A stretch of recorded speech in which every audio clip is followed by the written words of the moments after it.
lahat ng ating ginagawa sa buhay natin, whether yan ay negosyo, pag-aaral, trabaho, misyon, ano ba mga ginagawa natin sa buhay? Mapabinata, dalaga, may asawa, lolo, lola, lahat po tayo. Dapat lahat po ng ating ginagawa sa buhay ay meron pong connection doon sa eternity. Everything that we are doing in this world must be connected to the eternity. And as a Christian, bilang mga Kristiyano, lahat ng ginagawa natin ay alinsunod sa katuparan ng misyon na ibinigay sa atin ng Diyos. Because God, our Lord Jesus Christ, bago po siya umakyat sa langit, He gave us the Great Commission. Sabi nga natin, Great Commission. Ibig sabihin po, sa Tagalog po nun ay ang dakilang misyon. Hindi lamang po ito pang apostol, pang pastor, hindi lamang po ito pang workers, pang musician, kundi for every believer. So you are a believer. And the Great Commission, ang dakilang misyon na ibinigay ng Panginoong Hesus ay para sa lahat ng mga mananampalataya. So, sabihin nga ninyo, I am a believer. And because you are a believer, meron kang dakilang misyon. Hindi lamang para dalhin ang ating sarili sa iglesia at sumamba ng araw ng linggo, kundi meron tayong misyon na gampanin habang tayo po'y nagtatrabaho, habang tayo po'y nagninegosyo, habang tayo po'y nag-aaral, habang tayo po'y abala sa mga bagay na ginagawa natin dito sa mundo. We need to think of the Great Commission that God gave unto us. Yung pong misyon na ibahagi, yung pong mabuting balita ng ating Panginoon. Sabi nga uli natin, Great Commission. So think of that. Ikaw man ay naglalako, nagtitinda, ikaw ay namamasada, ano bang bagay na ginagawa mo? You must think of the Great Commission that God gave unto us. At yan po ang dahilan kung bakit tayo nabubuhay sa mundong ito just after that we receive our Lord Jesus Christ. Ang dahilan kung bakit po tayo hindi kinuha kaagad ng Panginoon. Kasi just after that we get saved at wala naman pala tayong mission sa mundong ito, sana kunin na lang tayo ng Panginoon. Dapat umuwi na lang tayo doon sa langit, mas maganda buhay ron. Itinakda niya para sa atin. Pero kung bakit po tayo po nandito, lalong-lalo na po yung mga binigyan ng pagkakataon po na tinatawag nating pangalawang buhay, na muntik nang naghingalo. No? Actually, naghingalo na nga No? Nawalan na nga ng hininga pero bumalik pa rin. May mission ng Diyos para sa iyo dito sa lupa. And all of us, we have a mission to do. Praise God. Sabi nga ulit natin, Great Commission. Tandaan po natin yon, the Great Commission. And we are living for the Great Commission. Everything we do must be connected to eternity. Lahat ng ginagawa natin dapat connected to eternity. Now, I want to give you a message today. Actually, this month is an evangelistic message month. Last Sunday, we discussed that we have a ministry to do, and that is the ministry of reconciliation. Now, I entitled our message, Reality About Satisfaction. Sabihin natin, satisfaction. Kasi we want to satisfy ourselves. But you know what? Ano mang bagay na ating ginagawa sa mundong ito, many people run to and through, sila'y parot parito, gumagawa ng mga maraming bagay. Kapag makita po ninyo doon po sa napakakapal na mga tao, lalong-lalo na pagka-umaga, maraming nagmamadali. They will go to and fro. No? Nung ako po pumapasok, papunta po sa Tanawan ng umagang-umaga, nakikita ko po ang daming nagmamadali, ang daming nag-aabang ng sasakyan, ang daming pong nag-uunahan sa kalsada, napupunta sa trabaho. Yung iba pupunta sa negosyo, yung iba madaling araw pa lang gising na. Okay? And what are these people doing in life? That is the daily routine of their life. Yung iba naman mga estudyante, mga bata, ang sarap-sarap matulog. Yung mga kinder, gumigising na maaga kasi alas 6, papasok na sila. No? Yung iba, pupungas-pungas pa. So habang bata pa, natuturuan na maging busy sa buhay. Well, the question is this. Ano ang mission ng mga taong ito? What are the mission? What is the mission of these people? Why they are doing these things? Marami po, hindi nila alam what is the purpose of their life and they don't know why they are doing that. Many of them, ginagawa yung bagay na ito for the sake na may makain. Yung iba naman ay makamtan yung mga bisyon at ambisyon sa buhay. At karamihan po, kung tatanungin mo, anong dahilan bakit ginagawa nila yung maagang paggising, they have the daily routines of life. So, bakit nila ginagawang magtrabaho? Bakit kailangan nila magkaroon ng pera? Bakit yung minsan, yung iba kahit na masama ang pakiramdam, bumabangon pa rin para gawin yung trabaho nila. And you know, makakarinig po tayo ng iba't ibang sagot.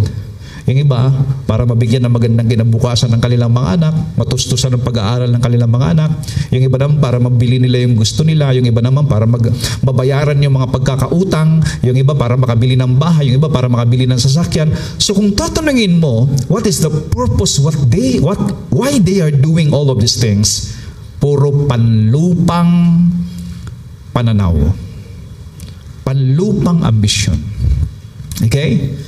Well, wala pong masama na tayo ay magkaroon ng vision para po sa buhay natin dito sa lupa. Pero, inuulit ko, lahat ng bagay na ginagawa nating mga Kristiyano, there must be a connection to eternity.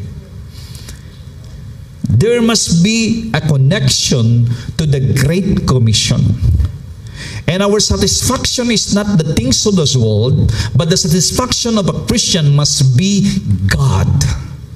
Their innermost being, joy in their innermost being must be God. It should be God.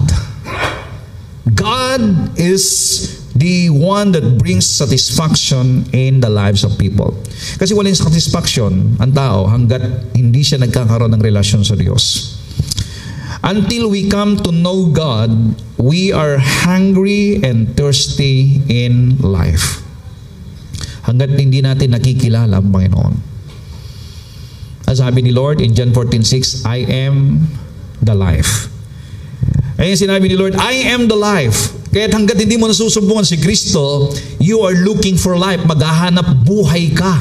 Na yung hinahanap mong buhay, there's no satisfaction. Tumanda na lang, yung iba napagod na, yung iba na-depress, yung iba, ang dami ng kabigatang natanggap, ang dami ng naging kaaway, ang dami ng naging kasumpungan, no? Yung iba mga nasumpungan nila, kaaway, nasumpungan nila, kabigatan, kaaway ang boss, kaaway ang trabaho, yung iba naman sumisip-sip, ang daming ginagawa for the sake of, earthly matters. But praise God, Christians, everyone here, until we come to know God, we are hungry and thirsty in life. So ibig sabihin, ang magbibigay lamang ng satisfaction is God. A relationship with God is the only thing that will quench our soul's longing. Kita nyo dito sa mundo, sa politika, walang tigil ang awayan. Walang tigil ang siraan.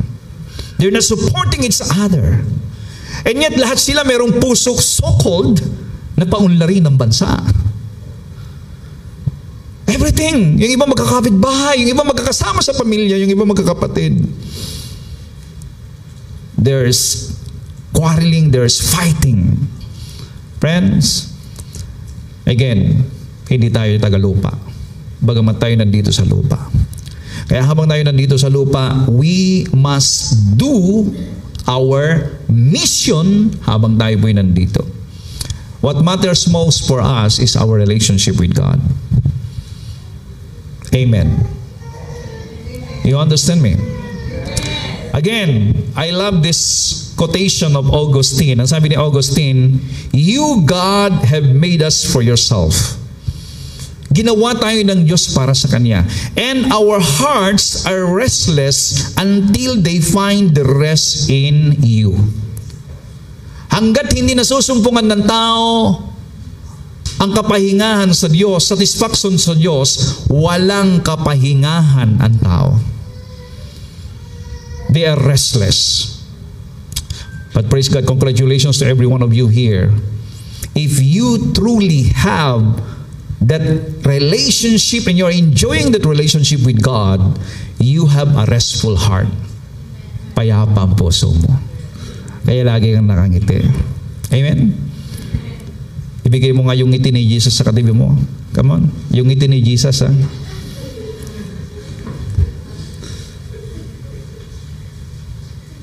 So, why we are in a hurry to evangelize, mga kapatid?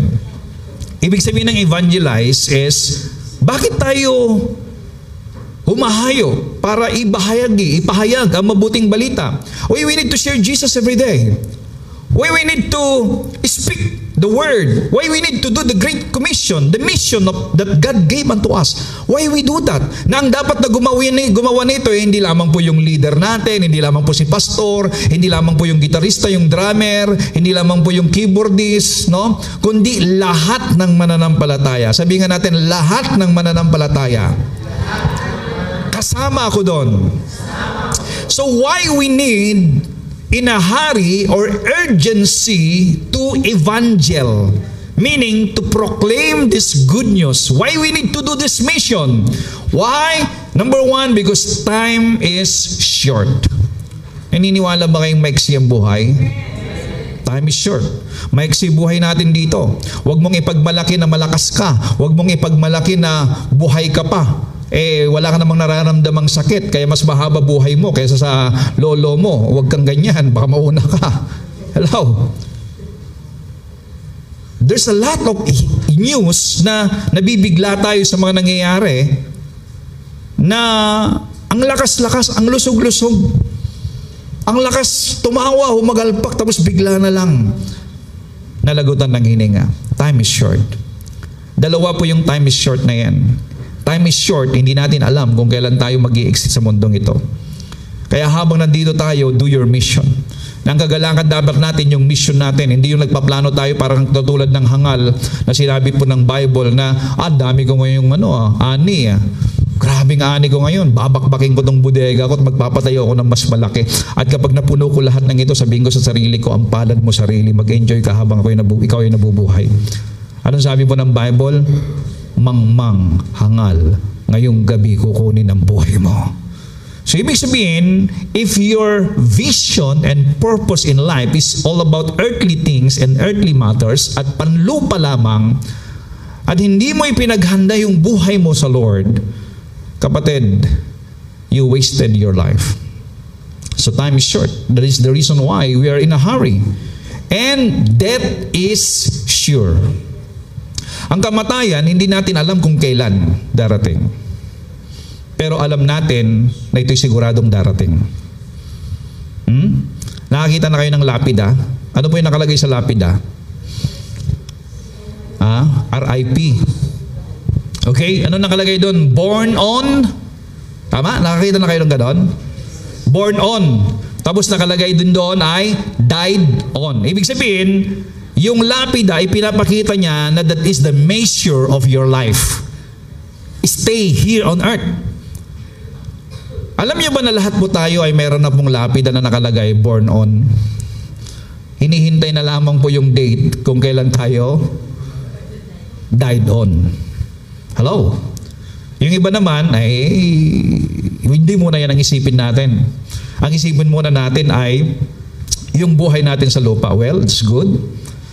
Pero, kailangan nating paghandaan because a wise person ay pinaghahandaan niya kung saan siya patutungo.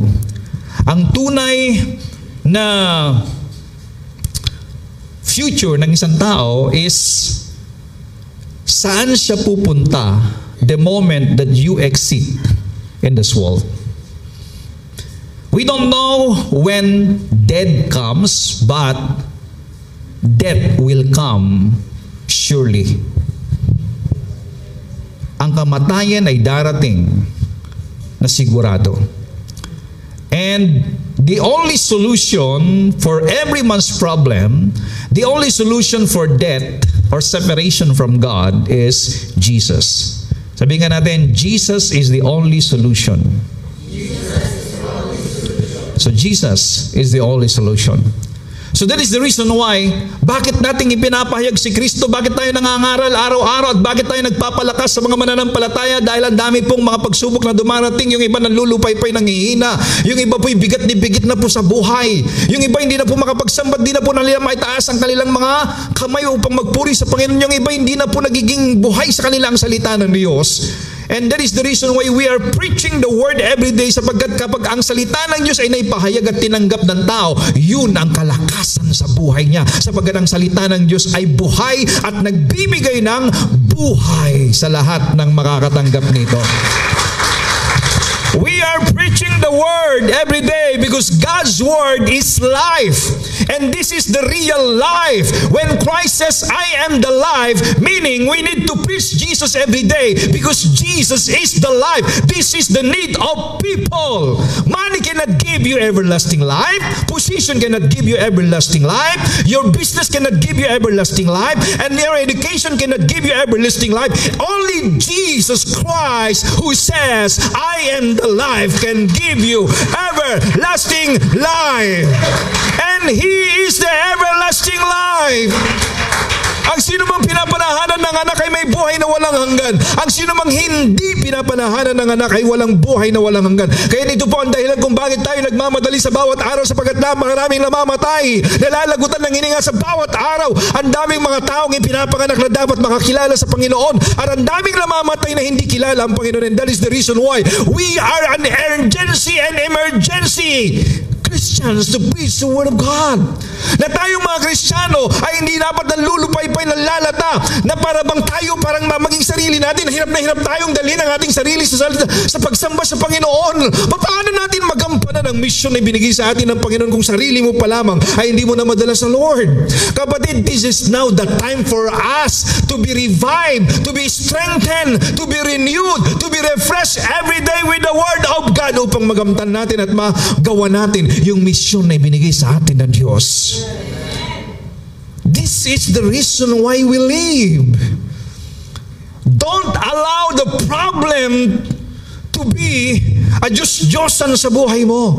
What is Diyos-Diyosan? What is idol? If you give time and thinking over on that thing more than God, at ibinigay mo yung buhay mo sa bagay na yan more than God, that is idolatry. And sometimes many people, many Christians, they are making their problems idol na mas higit sa Diyos. They are thinking their problem more than God. They are meditating their problem more than God. And they cannot move on because of the problem.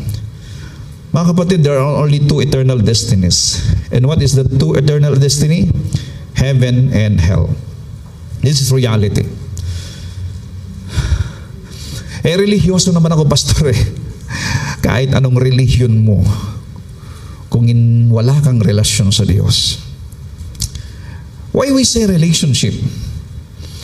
Ano pong meron sa isang relasyon? Ano pong nag-uugnay o nagpapag-isa sa isang relasyon? Love. Right? Love. At ito po ang maganda. Ang Diyos, mahal niya ang bawat isa sa atin. But love is not about God's love, but you must receive this love. Upang na sa ganon, mamahal mo siya. Kaya mga kapatid, ang Diyos po'y nagpahayag na ng kanyang pag-ibig. Hinihintay niya ang bawat tao na mag-I do sa kanya. Di ba kapag nagpahayag yung lalaki ng pag-ibig doon sa isang babae, alam mo, mahal kita. Mula nang iba mo na kitang nakita. Tumibig ko ng puso ko ng napakabilis. Hindi naman ako nagkakape. Hindi na ako makatulog. Ano ba, parang gano'n, kasi parang nagkape talaga eh. Hindi na ako makatulog. Ikaw na lagi iniisip ko. Di ba? Kaya, ako'y siguradong sigurado, mahal kita. At kahit mamatay ako, at mabuhay na maguli, ikaw pa rin ang tibok ng puso ko.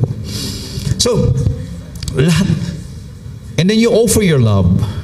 No? Di ba napakasarap sa pakiramdam pag sinabing, sa totoo lang bago ka magsabi niyan, in love na rin ako sa iyo O, di ba? Kapag sinabing gano'n, di ba ang sarap ng pakiramdam? Sino dito yung nakapagpasagot na tas nga ng kamay? Bubuking kayo ngayon, no? O yung mga tatay na lang, di ba? Nung sinagot kayo ng misis mo, di ba? Langit ang aking nadarama. Di ba? So, ibig sabihin po, there's joy in your heart when they say, I love you. I love you too. Amen? Ganyan din kay Lord. Ang Diyos ang unang nagsabi ng I love you sa atin. At ipinadama ng Diyos ang kanyang pag-ibig sa atin nung ibinigay niya ang kanyang anak. At nung tinanggap natin ang kanyang anak, hallelujah, yan po ang ating pong pagsabi sa kanya ng I love you too, my Lord. When you receive Christ, that is the moment you say, I do, Lord, love you. Kaya nga po, lugod na lugod ang Diyos sa mga taong tumanggap sa kanyang anak. At mula nun, nagmahalan sila. Kaya tayo po mga kapatid, mga Kristiyano, tayo'y nabubuhay na nagmamahalan kaya sa Diyos. We are living in relationship, in love with each other, with God. And this is life. Life is living relationship with God. Life is living your life with God. Life is, God is the most important in my life. That is life. Kung hindi ang Diyos ang pinakamahalaga sa buhay mo, that is hell. Kaya nga po, two eternal destinies, heaven and hell. Do you believe this? Naniniwala ba kayo na yung mga kamag-anak ninyo namatay na walang relasyon kay Kristo ay impyerno ang punta? Naniniwala ba kayo? Na kung naniniwala ka, ipag-pray mo. Na kung hindi ka man niya pinapakinggan ngayon, you have to pray for them. Na maunawaan nilang salita ng Diyos. Alam niyo mga kapatid, ako'y naniniwala po dito. Kaya nga po nung ako po'y na-born again, bagamat nag-mission po ko sa isang lugar, napunta po ko sa Calatagan, Batangas, I was 20 years old, 21 years old then. Batang-batang payat na maitim, maraming tagyawat. Pumunta ako doon na nagmi-mission, pero sabi ko, bago ako mag-mission sa iba, naka-6 na buwan po ako doon, habang ako po'y nagbabahay-bahay, busog sa kape, buntat sa kape, dahil lahat ng bahay na pupuntahan mo, pinapainom ka ng kape ng mga Batanggenyo, no? Ang sabi ko sa sarili ko, dapat umuwi muna ako sa amin. At may pakilala ko si Kristo na siyang buhay upang nang sa ganon, bago ako magpahayag sa iba, ang mga kamag-anak ko, mahal ko sa buhay ay ligtas na. And that's what I did. Umuwi ako sa amin, wala akong kilala. At doon, ipinahayag ko si Kristo. Nung una, ayaw nilang tanggapin. For so long, hindi lamang 2 buwan, 3 buwan, hindi lamang 6 na buwan, umabot ng taon, I am persecuted. I was persecuted.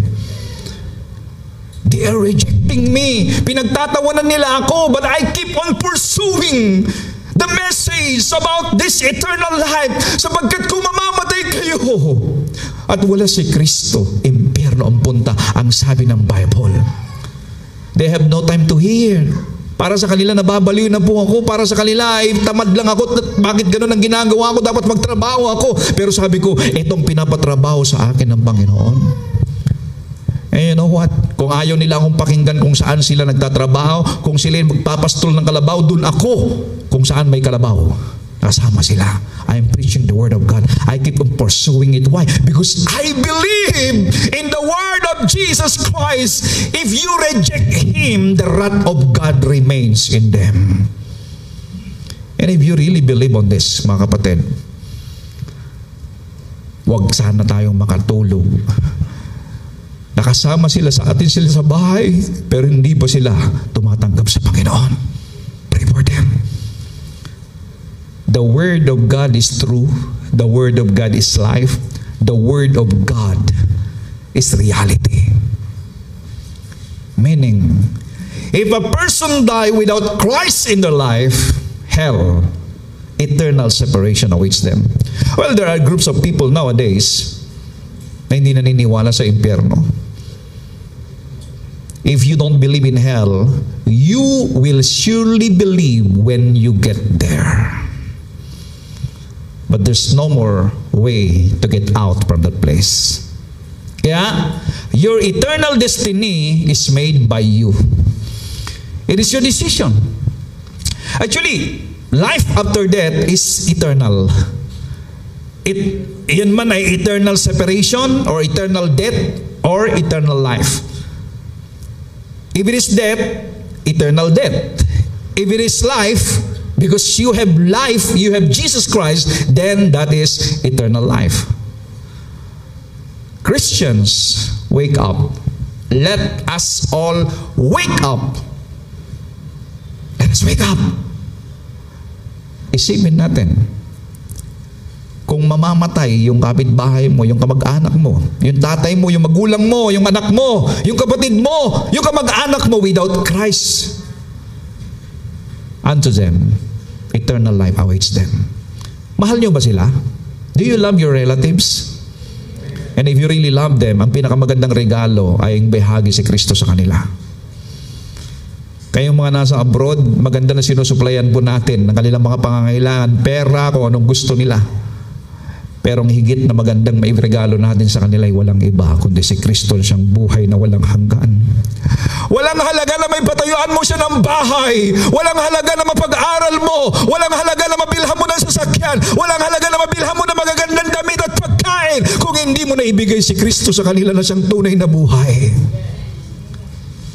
Why? They will be thrown into the lake of fire without Christ.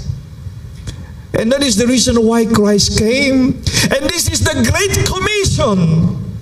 Hindi kailanman magkakaroon ng satisfaction ng buhay ng tao, mga kapatid. Kahit anong ipakain mo sa kanya, kahit bigyan mo ng allowance at pera yan, kahit anong ibigay mo sa kanya yan, kahit bigyan mo ng sapatos o anong bigyan mo ng bagong damit yan, kahit anong ibigay mo sa kanya, hindi siya magkakaroon ng satisfaction hanggat hindi niya nasumpungan ang satisfaction ng buhay sa ating Panginoon.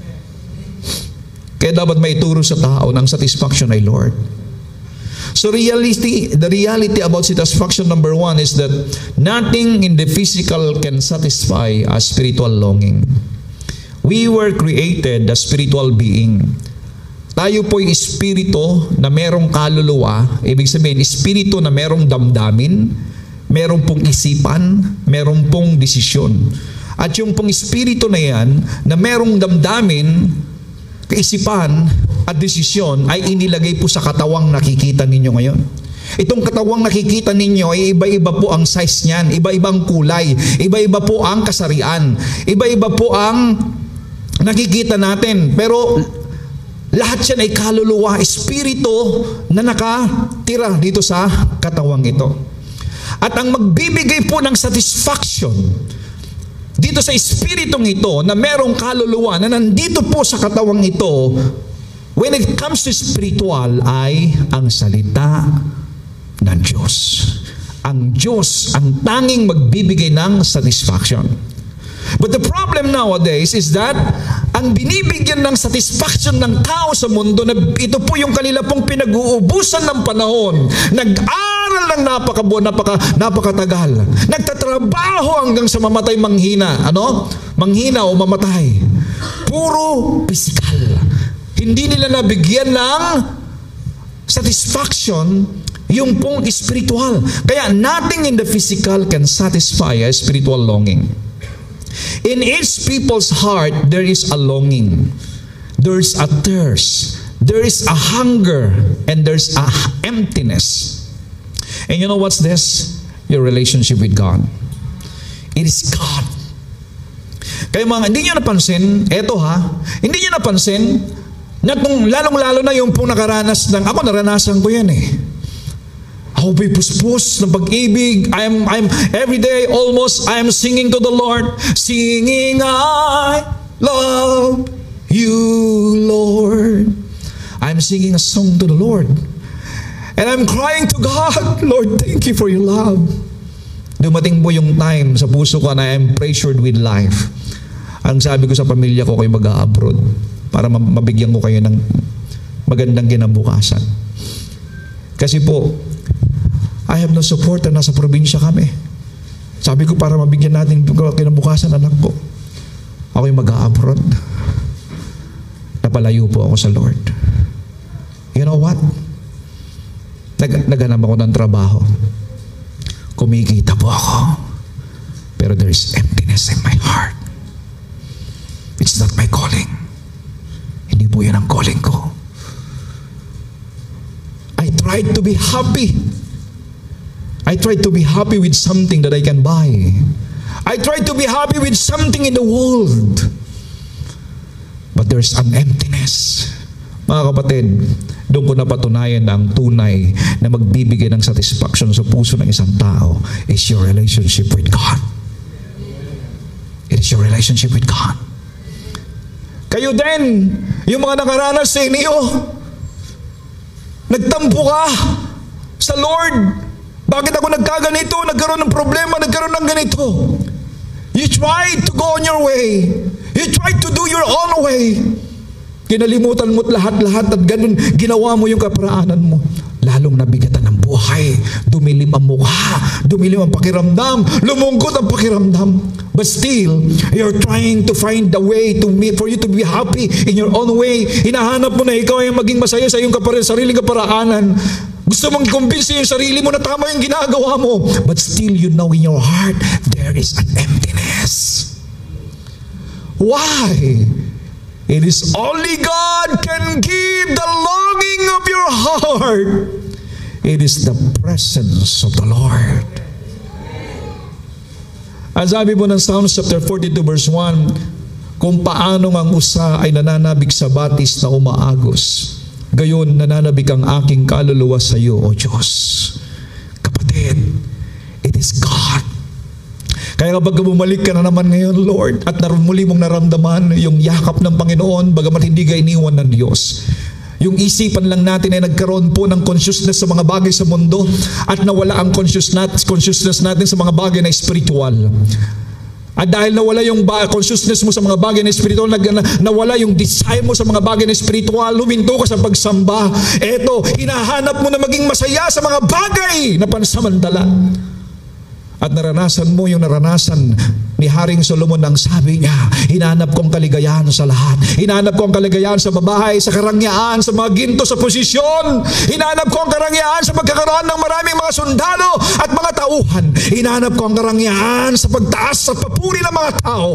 Pero walang nagbigay ng kagalakan. Kaya ang sabi niya, walang kabuluhan, walang kabuluhan ang lahat ng bagay. Vanity, vanity, everything is vanity. At yan ay napatunayan ni Haring Solomon.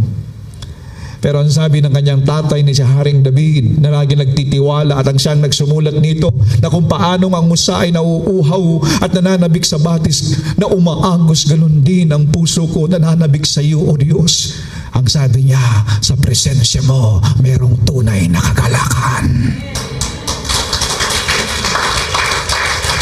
It is in the presence of God that brings overflowing joy, peace, and hope in the lives of every person. Kaya kapag ikaw ngayon ay nakaranas ng presensya ng Panginoon, kapatid, huwag ka nang umalis dyan. Yan na ang iyong pakasikapin sa bawat araw. Lord, I want to feel you. And I know that you are always with me, whether I feel you or not. I know that you are with me, Lord. And Lord, teach my soul, my mind to think of you and to focus on the things that you are doing in my life for your goodness, Lord, upang nang sa ganun maranasan ko ang iyong presensya at ang presensya mo ang nagpapalakas sa akin sa bawat araw. It is the presence of God. Hallelujah. Ang aking kaluluwa ay nauuhaw sa Diyos, sa buhay na Diyos. Kailan ako makakarating at makikita? Kailan ko mararating at makikita ang mukha ng Diyos? Ang sabi niya, Kapatid, ito'y sinulat sa lumang tipan. Hindi na natin tatanungin kailan ko kaya at saan ko kaya makikita ang Diyos. Kapatid, the Lord is with you. He is with you. The only thing you need to do now is to focus your mind in the inside of you, because in the inside of you, from within your inner belly, the rivers of living water will overflow. Ibig sabihin niyan, your mind be focused on in the Spirit and you can see there is the life of God. And when you focus and praise and worship the Lord, the living water will overflow. It will consume your whole being, and there mararanasan mo ang kaganapan at kasakdalan ng buhay. Hallelujah! Only Jesus can satisfy a thirsty soul. Sabihin nga natin yan. Only Jesus can satisfy a thirsty soul.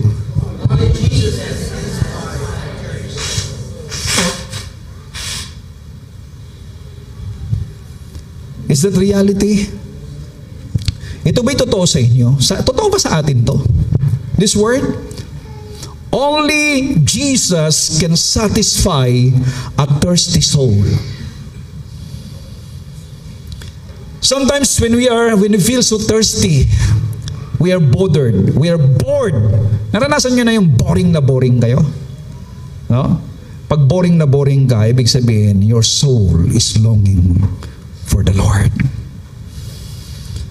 Uminom ka na't lahat-lahat. Well, lahat tayo nakakaranas yan. Lalong-lalo na kapag focus tayo sa sitwasyon na problema. Lahat naman tayo may problema eh. Yeah, hindi ko alam kung may problema kayo, pero ako, may problema ako. Pero tinitiyak ko ang problema ko, hindi misis ko. Ikaw, tanungin mo nga, may problema ka ba?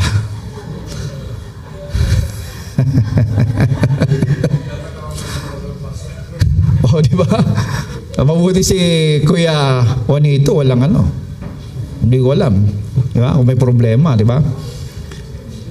Mga kapatid, whatever your problem, all those problem, ang magbibigay ng kagaanan upang madala mo ang lahat ng yan ay ang presensya ni Lord. And only Jesus can satisfy your soul. Okay, so number one is that nothing in the physical can satisfy a spiritual longing. And number two, we must be thirsty to be satisfied. Para magkaroon ka ng satisfaction, dapat you must be thirsty for spiritual things. Katulad ng sinabi ni David, nananabik ang aking kaluluwa. So, Psalms 143 verse 6, iginawad kong aking makamay sa iyo, ang aking kaluluwa ay nananabik sa iyo, na parang uhaw na lupain. Alam niyo ba na kapag ang lupain ay tigang, hindi siya makakapag-produce ng bunga. Hindi siya makapag-produce ng halaman. Tigang, tuyo. Kapag natutuyo ang lupa, namamatay po ang mga halaman. Kapag tayo po'y tuyo sa presensya ng Diyos, walang buhay na sumisibol. Nagiging patay ang lahat. There's death. So ang tanging magbibigay ng buhay doon sa tigang na lupa ay kinakailangan matubigan. There must be rain coming from heaven. Mga kapatid, the rain and the life of heaven is already in us. Pero bakit may mga Kristiyano na tuyo? Bakit may mga Kristiyano na malungkot? Nalulumbay, bored, hindi masaya. They are not enjoying the joy of their salvation. Kasi nga, bagamat nandiyan dyan ng tubig ng buhay from the inside of them, tigang ang kanilang kaluluwa. Ibig sabihin, hindi po nakapokus ang kanilang kaluluwa upang sumalok ng buhay doon sa kanilang espiritu. Their mind is focused on the things of this world. The problem na ang kanilang mga problema ay sinusolusyonan sa pamamagitan ng solusyon ng tao. Bagamat narinig nila na ang paraan ng tayo, hindi ko paraan. Ang isipan ng tayo, hindi ko isipan, sabi ng Diyos. Mga kapatid, it's now time for us that we need to be thirsty, not on material things, but we need to be thirsty on God. On God. You can start to worship Him now. Alam niyo ba, na kapag tayo po'y nagsimulang magtaas ng kamay at magpuri sa Diyos, where the people praising and worshiping God, it is the joy of the Lord dwelling with them, because God dwells in the praise of His people. Ang Diyos po ay nananahan sa mga pagsamba ng Kanyang mga anak. Kaya kapag ikaw'y sumasamba, kapatid, kahit ikaw'y mag-iisa, laglag ang puso ng Diyos sa iyo. Hindi nagtatampo ang Diyos sa atin, pero pag nag-worship ka, grabe. Ganito yan. When you begin to worship, the presence of God will come upon you and embrace you. Kaya kayo, lahat tayo must be worshiper, because Christians are worshiper. Sabihin nga natin, Christians are worshiper. Worshiper is not just a matter of song. Hindi ibig sabihin na, wala naman akong boses, di maganda boses ko, hindi ako mag-worship sa Lord. No! All of us can sing a song, can utter the word of worship to God, declaring His goodness, ipahayag na siya'y mabuti. At dyan magkakaroon ng satisfaction ng buhay mo. Kapatid, dito mo masusumba ng tunay na buhay. Dito po ang katuparan ng sinabi ng ating Panginoon Jesucristo, I have come to give them life. Life abundantly. Life to the full. Ito po yung sinasabi niya, na mararanasan mo kahit nandito ka pa lamang sa lupa. You don't need to get to heaven to experience a satisfied life. Here on earth, you can experience a satisfied, fulfilled life because of the presence of God. Kasi ang nagpapaganda ng langit ay ang presensya ng Diyos na naroroon. Ang nagpapaganda rin sa buhay ng tao ay ang presensya ng Diyos na nakabalot sa iyo. Hallelujah! So ibig sabihin, we can experience heaven here on earth. Because God's presence is with us. Kaya pwede kang maging masaya kahit may problema. Diba? Merong kanta na hindi ko alam kung alam kantahin ng mga musician. Kay saya ng buhay, kahit may problema. Ayun. Kahit may problema at marami akong pera, di ba ang saya-saya? Di ba? Tanggalin mo na yung walang pera, sister, kasi lahat ng dito mo, tsaka lahat ng nakikinig, maraming pera. Amen? Woo, glory! So, di ba meron kang ganon? People don't understand that the longing inside them is spiritual in nature. You're longing. Alam mo kung bakit ka nalulungkot? Hindi naman yung dahil sa wala kang pera eh. You're not experiencing God. Hindi yung dahil sa iniwan ka o binasted ka. Di ba? Kasi maraming tao talaga, busted. Pag ka na busted talaga. Alam mo, masakit din yan, syempre. I feel you. Di ba? Para may karamay ka lang. Di ba? So, masakit talaga. Kaya lang, anong magagawa natin kung ayaw sa'yo? Kung ayaw mo sa akin, ang sabihin mo ganito, kung ayaw mo sa akin, hindi ako ang nawalan. Di ba? Ako pa. Hindi ikaw ang nawalan. Merong mas magandang inihanda si Lord para sa iyo. Mabuti nga ngayon palang nakilala mo na siya. Diba? Mabuti nga ngayon palang nakilala mo na siya eh. Paano na lang kung halimbawa sabihin natin na nagkatuluyan kayo niya, naku, di impyerno buhay mo hanggang ikay nabubuhay. Kaya magpasalamat ka sa Lord. Alam niyo, napakarami nating ipagpasalamat sa Panginoon. Ang sabi po ng Bible, Isaiah 55 verse 1, come all you are thirsty, come to the waters. Come to the life, because water is life. And the picture of water is the presence of God. It is life, the Word of God, God Himself. Ano na sabi niya? Why? Sabihin nga natin, why? Why spend your money on food that does not give you strength? Why pay for food that does you no good? Alam niyo ba na maraming mga tao, they are spending money to the things na akala nila yun ang magpapalakas sa kanila. Yun ang magpapasaya sa kanila. Pero pagdating sa salita ng Diyos, naku, malayo, wala akong pamasahe. Diba? Pero pag magbibits, kahit dun sa Boracay, ang daming, naku. Kung walang pera, uutang pa talaga yan. So, yun po yung sinasabi rito, why you spend your money on food that does not give you strength? Ang lakas-lakas mong gumastos sa iba. Doon ka nakakuha ng bukol sa tiyan mo eh. Sa dami ng kinakain mong kung ano-ano na lang eh, di ba? Why you spend your money on food that does not give you real strength? Akala ng iba, pagdating po sa gawain ng Panginoon, naku, gastos lang yan, may offering na naman dyan. Naku, wala akong pamasahe. Pag-compute ko, magkano naman ako. Alam mo, galing ako sa bukid, 30, 60, round trip. O times 4, 6, 12, 18, 240 din yun. Naku, 1 kilo, o 1 kilo ng karne yan. Pero may kino-compute niya yung karne. At yung iba talaga galing sa mathematic minsan, kaya nangihinayang eh. 240 yun, pastor, isa pa lang kami, 4 kami sa bahay. Aba, di may 1,000 yun, o 1,000. Ang laki rin kawalan sa amin nun. Kapatid, when it comes to the Word of God, kahit lustayin mo lahat, ibabalik ng Diyos, siksik, liglig, umaapaw.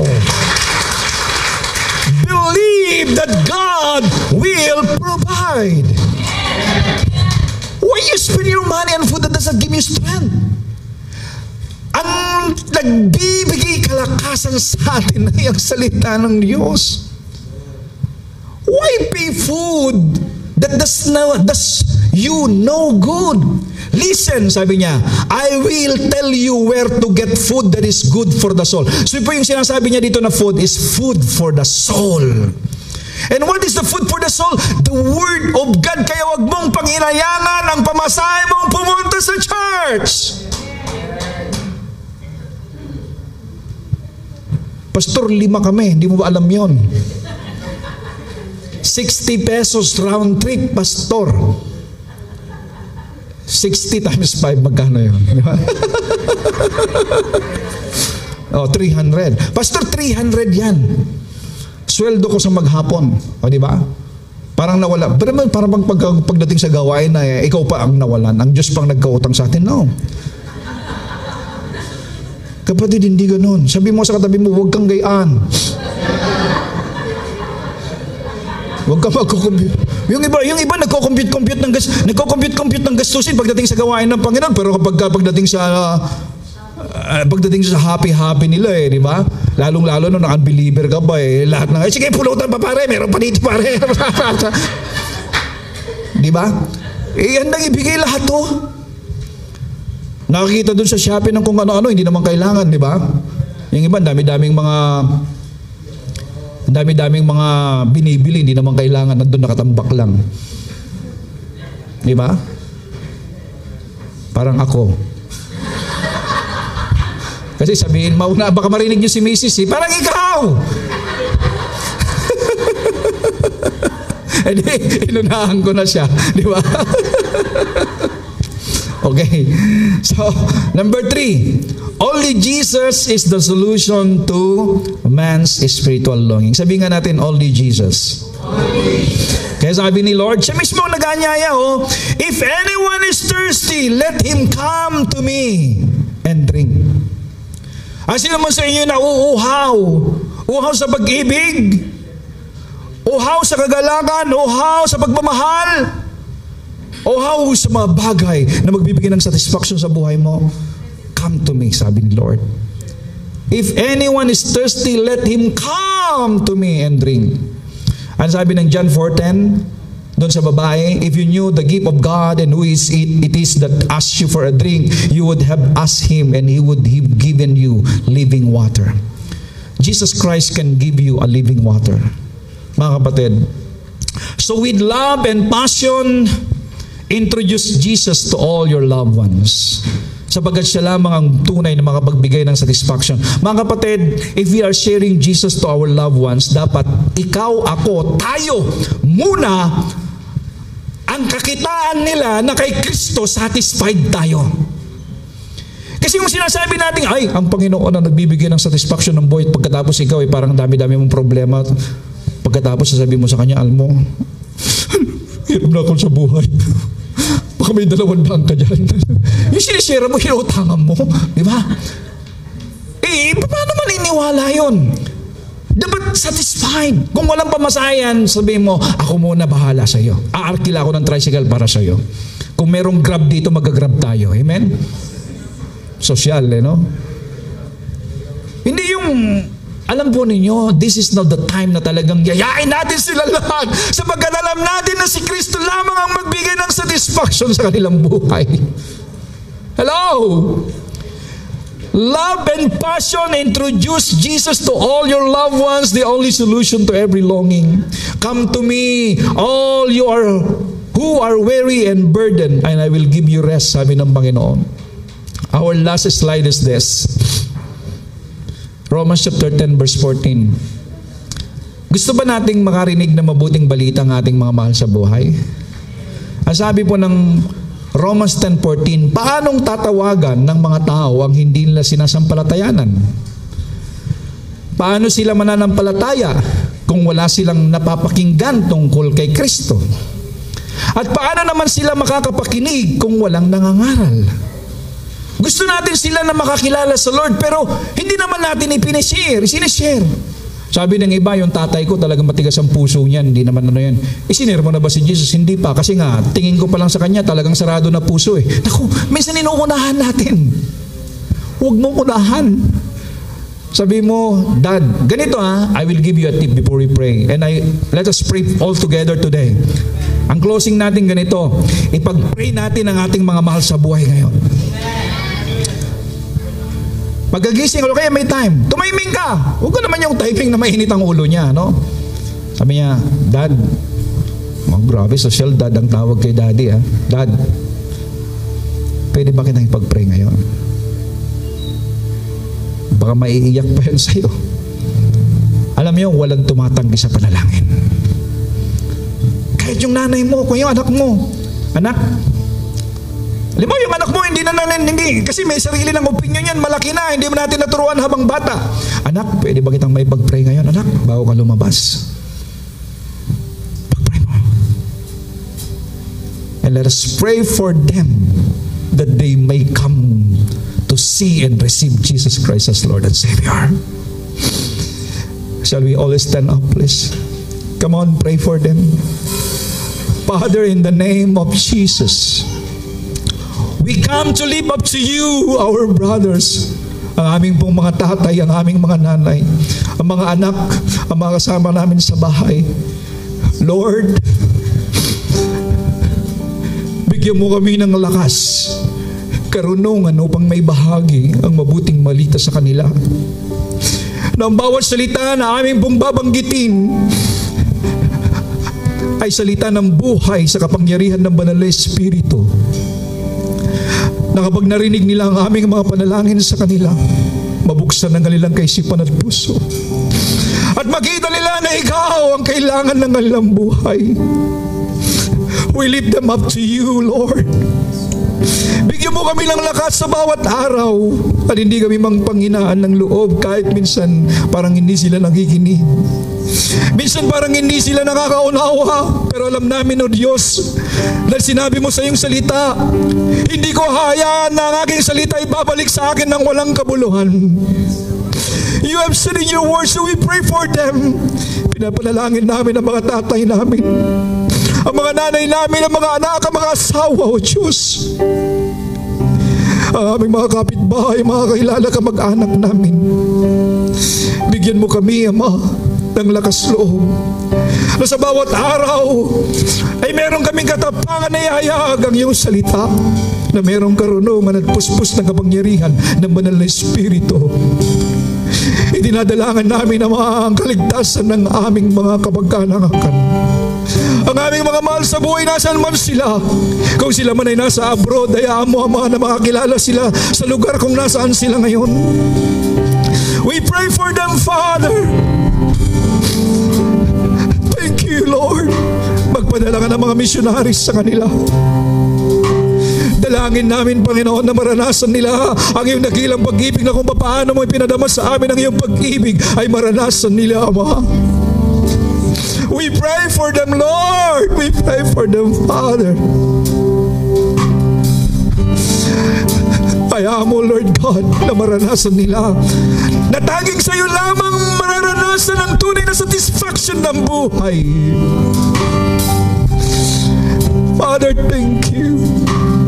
Embrace them, Father. Salvation of our brethren. At maging ang bayan namin kinalalagyan ng bayan ng Candelaria. Aming ipinapahayag ang kapayapaan, ipinapahayag ang kaligtasan ng aming mga leaders, mga negosyante sa lugar na ito. At mga sama namin, Ama, na magpupuri, sumamba sa iyo sa lugar na ito. That you're gonna fill this place with people praising you and worshiping your name, celebrating your goodness, Father God, every Sunday. Thank you, Father.